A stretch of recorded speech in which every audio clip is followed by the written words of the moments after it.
Good morning everyone. সকাল সকাল তোমাদের সকলের সামনে হাজির হলাম। তো সুপ্রভাত সকলকে। নতুন একটা সকালে আজকে অম্বুবাচী কালকে শেষ হয়ে রাত্রেবেলা আজকে থেকে কিন্তু পুজো আছে সঠিক মানে যেমন নিত্য পুজো করো তোমরা, মন্ত্রপাঠ করো, সেভাবে কিন্তু পুজো করা শুরু হয়ে গেছে। সকাল 6টা থেকে কিন্তু কামাখ্যা মন্দিরের দরজাও খুলে গেছে। তো আমাদের বাড়িতে যেহেতু মা কালী রয়েছে, তো তার জন্য আমাদের একটু নিয়ম তো মানতেই হয়। তো ব্যাপারটা হয়েছে আজকে সকালবেলায় সমস্ত কিছু ঠাকুরঘর পরিষ্কার করে পুজো আচ্চা দেওয়া হলো। ঠাকুরের মূর্তি মানে ঠাকুরের কে যে ঢাকা হয়েছিল সেটাও খোলা হলো। পুজো আচ্চা কমপ্লিট হলো, এদিকে রান্নাও বসিয়েছি, বড়মশাই অফিসে যাবে।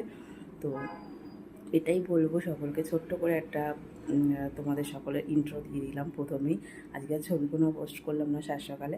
আমি পুরো তোমাদেরকে এটাই বলতে চাইছি, সকলে সুস্থ থেকো, ভালো থেকো, সাবধানে থেকো, যে যেখান থেকে আমার এই ভিডিওটা দেখছো। আরেকটা কথা বলবো, সম্পূর্ণ নিয়ম মেনে একে অপরকে বন্ধুত্ব করো, সাপোর্ট করো, সাথে থাকো, সঙ্গে